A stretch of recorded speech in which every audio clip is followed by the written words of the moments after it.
أعوذ بالله من الشيطان الرجيم بسم الله الرحمن الرحيم আসসালামু আলাইকুম hello viewer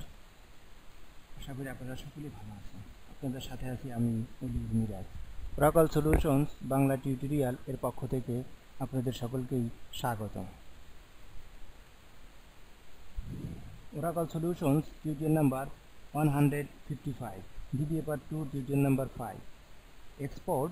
by using of Oracle datapppp আজকে আমরা Oracle datapppp ইউজ করে ফুল ডাটাবেস এক্সপোর্ট করা শিখব কিভাবে আমরা ফুল ডাটাবেস ব্যাকআপ নিতে পারি datapppp ইউজ করে তো এর আগে আমরা datapppp ইউজ করে স্কিমা এক্সপোর্ট এবং ইম্পোর্ট করেছি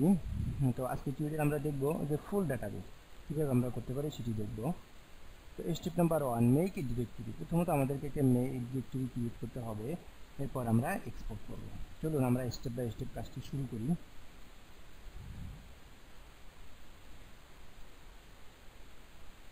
তো আমরা এসকিউএল প্লাসটি ওপেন করি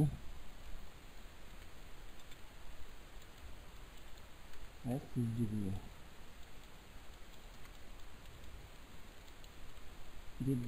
ডিরেক্টরির নাম দিই আমরা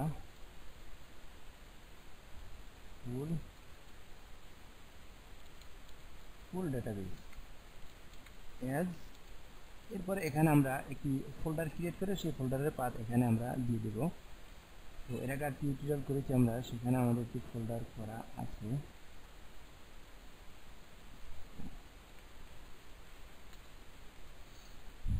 এই যে ডেটাপাম্পের ভিতরে ফুল এক্সপোর্ট এই একটি ফোল্ডার তো এখানে যে পাথ আছে এটি আমরা কপি করে নিব কপি করে আমরা এখানে দিয়ে দেব যে সেমিকোলন দিয়ে এন্টার ডিরেক্টরি ক্রিয়েটেড তো এখন আমরা এই কমান্ডটি চালাবো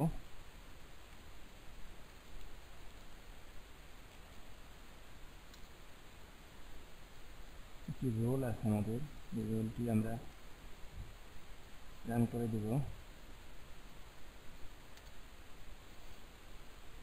জি আমাদের স্টেপ নাম্বার 1 কাজ শেষ এখন আমরা এক্সপোর্ট করব স্টেপ নাম্বার 2 সিএমডি কমান্ড দিয়ে আমাদের এক্সপোর্টটি করতে হবে এক্সপোর্ট করার কমান্ড আমরা অলরেডি জেনে নিয়েছি সেটি হলো expdp কেননা এর আগে টিউটোরিয়ালে আমরা এটি নিয়ে আলোচনা করেছি expdp হলো এক্সপোর্ট ডেটা পাম্প এরপরে এইচআর অর্থাৎ ডাটাবেজে লগইন করতে হলে যে কোনো একটা ইউজার দিয়ে আমাদেরকে লগইন করতে হবে তো আমরা এইচআর দিয়ে লগইন করেছি ডিরেক্টরির নেম ডাম্পফাইলের নেম তো লগ ফাইল এটি অপশনাল এটি না দিলেও আপনার বাই ডিফল্ট একটি লগ ফাইল ক্রিয়েট করে নেয় এক্সপোর্ট নামে তো ফুল এটি অবশ্যই আমাদেরকে দিতে হবে যেহেতু আমরা ফুল ডাটাবেজ এক্সপোর্ট করব ফুল ইকুয়াল টু ইয়েস তো এটিকে আমরা কপি করে সিএমডিতে চালাবো তো এখানে আমাদেরকে ডিরেক্টরির নাম অবশ্যই আমরা যে ডিরেক্টরি ক্রিয়েট করি সেই ডিরেক্টরির নাম দিয়ে দিতে হবে ফুল ডাটাবেস আমাদের ডিরেক্টরির নাম কি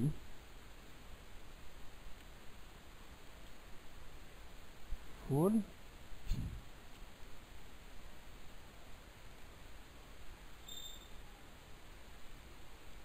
সরি এখানে আমরা গ্রান্ট দিয়েছি ডিরেক্টরিকে ডেটাপাম্প অন কিন্তু অন হবে না আমরা যে ডিরেক্টরি ক্রিয়েট করেছি সেই ডিরেক্টরি আমাদের গ্রান্ট করে দিতে হবে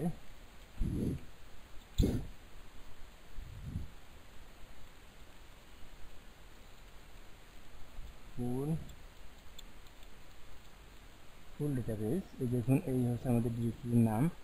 ফুল ডাটাবেস এন্টার গ্রান্ট সাকসেস সিএমডিতে আমাদেরকে এই নামটি দিতে হবে এই নামটা আমরা অলরেডি দিয়ে দিচ্ছি ফুল ডাটাবেস এরপরে ডাম্পফাইল এরপর একটি নাম দিতে হবে যে কোনো নাম দিলে হবে আমরা নাম দিই ফুল ডিবি আমরা নাম দিয়েছি ফুল ডিবি তো লগ ফাইলের নাম দিয়েছি ফুল লগ ফাইল এখন আমরা ইয়েস দেব ইয়েস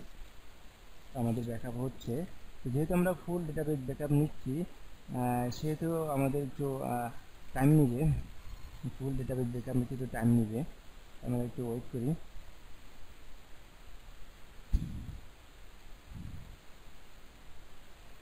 এই যে দেখুন, এই যে ফুল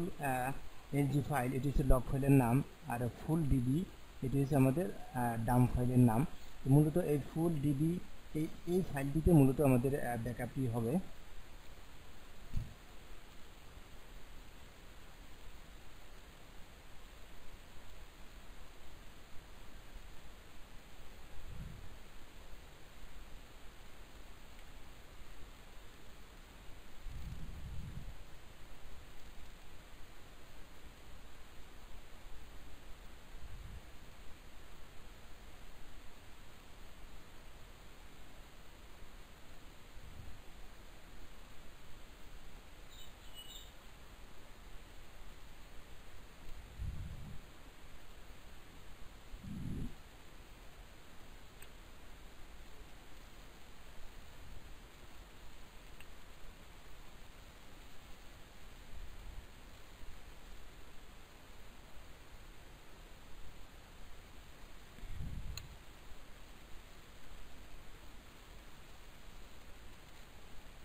জি, আমাদের ব্যাকআপ নাও কমপ্লিট। এই যে দেখুন, এই যে ফাইল, এটিতে কিন্তু মূলত আমাদের ব্যাকআপটি আছে ডাম্প ফাইলে। তো এভাবে মূলত আমরা একটি